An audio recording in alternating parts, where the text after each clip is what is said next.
Hello friends, कैसे हैं आप सभी। उम्मीद करता हूँ आप सभी बहुत अच्छे होंगे और बहुत अच्छे से यूपी टेट की आपकी जो तैयारी है वो चल रही होगी। सीडीपी का हमारा जो लास्ट क्लास था उसमें हमने पढ़ा था संवेग के बारे में, उसकी विशेषताएं देखी हैं, फिर देखा कि कौन कौन मनोवैज्ञानिक थे जिन्होंने अलग अलग तरीके से संवेग को बांटा था। किसी ने 2 संवेग बताए, किसी ने 3, किसी ने 5, ऐसे करके। उस बाद हमने देखा कि मैकडूगल ने संवेग कितने बताए, ये भाई इंपॉर्टेंट था। फिर हमने जाना कि कितनी मूल प्रवृत्तियां बताई मैकडूगल ने जो कि संवेगों से जुड़ी हुई थी, उनके बारे में हमने बात की। तो इतनी सारी चीज़ें हमने लास्ट वीडियो में डिस्कस कर ली थी। आज के वीडियो में हम बात करेंगे अपने नेक्स्ट टॉपिक की, और हमारा नेक्स्ट टॉपिक है सांख्यिकी। यानी कि अब हम वो टॉपिक पढ़ेंगे जो जिनसे क्वेश्चन बहुत बार आते हैं एग्जाम में, ठीक है, और इंपॉर्टेंट है। छोटे छोटे टॉपिक हैं तो जल्दी ही ये कवर हो जाएंगे, ठीक है। तो इसमें जो हमारा आज का टॉपिक रहेगा वो रहेगा सांख्यिकी। सांख्यिकी को अंग्रेजी में स्टैटिस्टिक्स कहते हैं। इसकी उत्पत्ति लैटिन भाषा के शब्द स्टेटस से हुई है।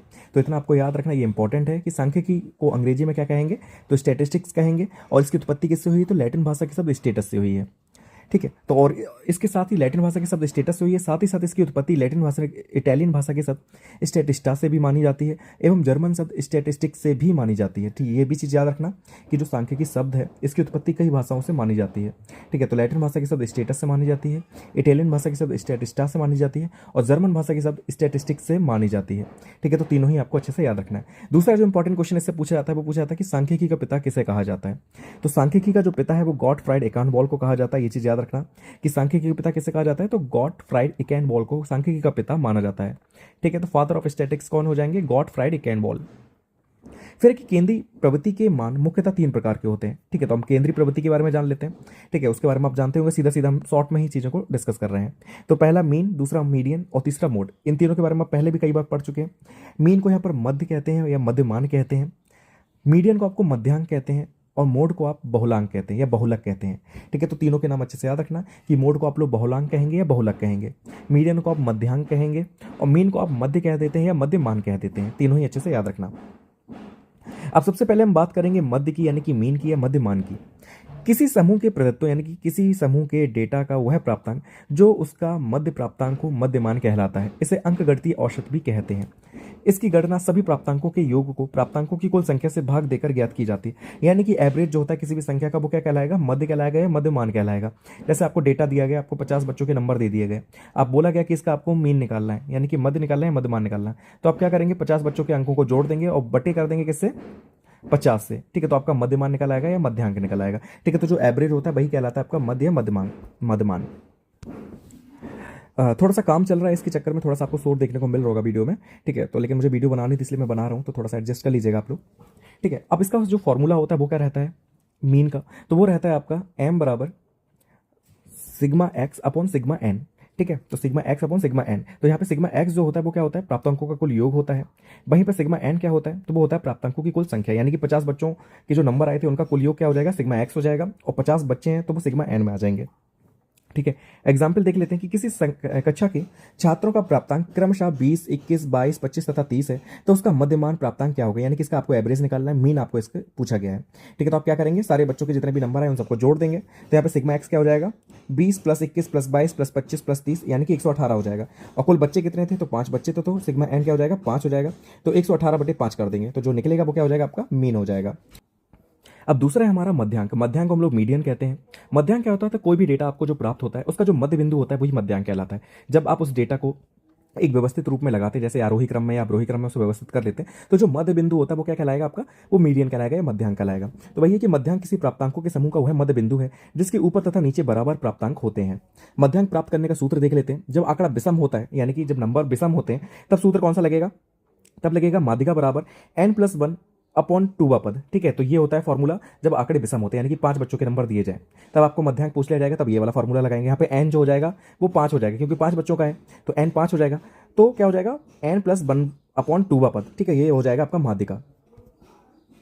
अब जैसे ये जो डेटा दिया गया है, जो क्वेश्चन दिया गया कि 4, 5, 6, 7, 2, 3, 1, अब इसको आपको क्या निकालना है, मध्यांक निकालना है, यानी कि मीडियन निकालना है। तो सबसे पहले आप इसे आरोही अवरोही क्रम में लगा दें, ठीक है। जैसे आप इसे आरोही अवरोही क्रम में लगाएंगे तो जो बीच वाला पद हो जाएगा, ठीक है, तो बीच वाला जो पद होगा वही इसका मध्यांक हो जाएगा या मीडियन हो जाएगा, ठीक है। और दूसरी तरीके से आप फॉर्मूले के हिसाब से कैसे लगाएंगे, तो आप क्या करेंगे, n+1 अपॉन 2 पद होगा ना, क्योंकि विषम आंकड़ा है। तो आप जब विषम आंकड़ा, क्योंकि टोटल नंबर कितने हो जाएंगे, तो गिना 1, 2, 3, 4, 5, 6, 7 नंबर है, ठीक है। तो 7 नंबर है, यानी कि विषम आंकड़ा है, तो आप क्या करेंगे, n को 7 मान लेंगे और +1 अपॉन 2 पद, तो 7 + 1 अपॉन 2 पद क्या हो जाएगा, 8/2, यानी कि चौथा जो पद हो जाएगा वही आपका मीडियन हो जाएगा, ठीक है। तो यहाँ पे 4 जो है चौथे नंबर पर आ रहा है आपका, तो यही आपका मीडियन हो जाएगा यहाँ पर। अब यदि आंकड़े सम हो, अभी तुमने विषम की बात कर ली, अगर आंकड़े सम है तो कौन सा फॉर्मूला लगेगा, तो यहाँ पर फॉर्मूला लगेगा माध्यिका बराबर n अपॉन टूवा पद plus n upon two plus बनवा पद अपॉन टू, यानी कि पूरे का अपॉन टू हो जाएगा। तो ये फॉर्मूला लगता है। यहाँ पे n क्या हो जाएगा, तो जो सम नंबर है, यानी कि अगर 6 लोगों का डेटा दिया गया है तो यहाँ पे n 6 हो जाएगा। अगर 4 लोगों का डेटा दिया जाएगा तो n की जगह आप 4 लिख देंगे। ठीक है, जैसे नीचे वाला जो क्वेश्चन है इसमें 4 पद दिए गए हैं आपके। ठीक है, सबसे पहले से क्या करेंगे, आरोही अवरोही क्रम में लगा लेंगे, जिसमें इसमें आरोही क्रम में लगाया गया। तो अब क्या करेंगे, n की जगह 4 रख देंगे, तो 4 अपॉन टूवा पद प्लस 4 अपॉन टू प्लस बनवा पद, और अपॉन में सबके 2 हो जाएगा। ठीक है, अब कैसे निकलेगा इसका, तो 4 अपॉन टू का तो निकल आएगा, टूवा पद हो जाएगा प्लस 2 प्लस 1 यानी कि 3 पद हो जाएगा, यानी कि दूसरा और तीसरा पद आप जोड़ेंगे उसका अपॉन 2 कर देंगे। ठीक है, तो भाई आपका मीडियन निकल आएगा। तो यहाँ पे दूसरा और तीसरा पद कौन सा हो जाएगा, तो 6 दूसरे नंबर पे, 5 तीसरे नंबर पे, तो इन दोनों को जोड़ेंगे अपॉन 2 कर देंगे, यानी कि 5.5 इसका मीडियन आ जाएगा। ठीक है, तो आपने देख लिया कि दूसरे नंबर पे 6 था और तीसरे नंबर पे 5 था, तो दोनों का आपने क्या करा, इंटू 2 कर दिया, और 5.5 इसका क्या आ जाएगा, मीडियन आ जाएगा। तो मीन निकाला हम सीख गए और मीडियन निकालना सीख गए। अब हम बहुलांक की बात कर लेते हैं या बहुलक की बात कर लेते हैं। हम लोग मोड कहते हैं, किसी भी डेटा में जो सबसे ज़्यादा बार चीज़ रिपीट होती है उसी को हम लोग क्या कहते हैं, मोड या बहुलक कह देते हैं। ठीक है, तो बहुलक या बहुलांक वह मान है जो कि समूह के प्राप्तांकों में सबसे ज़्यादा बार आया हो अथवा जिसकी आवृत्तियां सबसे अधिक बार हो। ठीक है, यानी कि फ्रिक्वेंसी सबसे ज़्यादा हो जिसकी, या जो सबसे ज़्यादा बार रिपीट हो रहा हो, तो भाई आपका क्या कहलाता है, बहुलांक कहलाता है या बहुलक कहलाता है। जैसे नीचे वाला जो क्वेश्चन है उसमें देखिए 10 13 12 13 13 14 15 13 13 12 आया है, तो इसमें सबसे ज़्यादा कौन सी चीज़ रिपीट हो रही है, तो आप सभी को पता है कि 13 जो है वो सबसे ज़्यादा रिपीट हो रहा है, तो यही इस डेटा का क्या हो जाएगा, बहुलक हो जाएगा या बहुलांक हो जाएगा या मोड हो जाएगा। ठीक है, क्लियर हो गया। बहुलक निकालना तो बहुत ही आसान है, मीन निकालना भी बहुत आसान है, क्योंकि सीधा सीधा जो भी नंबर दिया गया है उसका एवरेज निकाल देना है आपको। ठीक है, और मीडियन निकालने में क्या फार्मूला आपको याद रखना कि सब में कौन सा फार्मूला लगेगा, और विषम जब होंगे नंबर तो उसमें कौन सा फार्मूला लगेगा, बस फार्मूला याद रख लेना, क्वेश्चन आराम से आप निकाल लेंगे। अब नोट करने वाली चीज़ है जो पूछ ली जाती है एग्जाम में, सांख्यिकी के मुख्य तत्व। सांख्यिकी के जो नियम होते हैं वो सार्वभौमिक होते हैं, यानी कि हर जगह सांख्यिकी के नियम समान होंगे, चाहे भारत की बात हो रही चाहे किसी और देश की बात हो रही हो, तो सांख्यिकी के जो नियम होते हैं वो सार्वभौमिक होते हैं, और ये विज्ञान और कला दोनों है। ठीक है, सांख्यिकी क्या है, विज्ञान भी है और कला भी है, तो ये अच्छे से याद रखना। क्वेश्चन पूछ लेता है कि सांख्यिकी का नेचर कैसा है, तो सांख्यिकी का जो नेचर है वो विज्ञान का भी है और कला का भी है।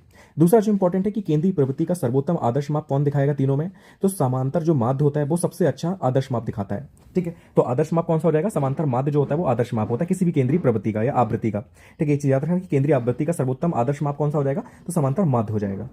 और एक और पॉइंट है उसे भी आप याद रखें कि सांख्यिकी में वह रेखा चित्र जिसमें आवृत्तियों को स्तंभों के रूप में प्रदर्शित करते हैं स्तंभाकृति कहलाते हैं। ठीक है, यानी कि स्तंभ के रूप में जब हम आवृत्ति को दिखाते हैं प्रदर्शित करते हैं तो वो क्या कहलाएगी, वो स्तंभाकृति कहलाएगी। ठीक है, तो वही है कि सांख्यिकी में वह रेखा चित्र जिसमें आवृत्तियों को स्तंभों के रूप में प्रदर्शित करते हैं स्तंभाकृति कहलाती है। ठीक है, तो 3 पॉइंट हो जाएंगे, इसे अच्छे से याद रखना। सबसे पहले इसमें जो सबसे इंपॉर्टेंट चीज़ है वो आप याद रखना कि किस लैटिन भाषा की सबसे इसकी उत्पत्ति हुई है, फिर किस जर्मन भाषा की सबसे इसकी उत्पत्ति हुई है, किस इटालियन भाषा की सबसे इसकी उत्पत्ति मानी जाती है, फिर सांख्यिकी का पिता कैसे कहा जाता है। ठीक है, केंद्रीय प्रवृत्ति के मुख्य मान कितने प्रकार के होते हैं, तो 3 प्रकार होते हैं, मीन मीडियन मोड हो जाएगा। ठीक है, फिर आपको मीन याद रखना कि एवरेज हो जाता है, माध्यांक क्या हो जाएगा, उसके दोनों के फार्मूले याद रखना। ठीक है, यानी कि विषम संख्या हो, विषम नंबर हो तब उसका, और सम संख्या हो तब उसका। ठीक है, तो दोनों के फार्मूले अच्छे याद रख लेना। और फार्मूला बहुलक क्या हो जाएगा, तो किसी दिए हुए प्राप्तांकों के समूह में जो सबसे ज़्यादा प्राप्तांक आता है सबसे ज़्यादा बार, उसे हम लोग बहुलक या बहुलांक कह देते हैं। ठीक है, तो इतनी चीज़ें आपको याद रखनी है। तो ये वीडियो आपका यहीं पे कंप्लीट होता है। अब हम मिलेंगे नेक्स्ट वीडियो में नेक्स्ट टॉपिक के साथ। Thank you so much for watching this video.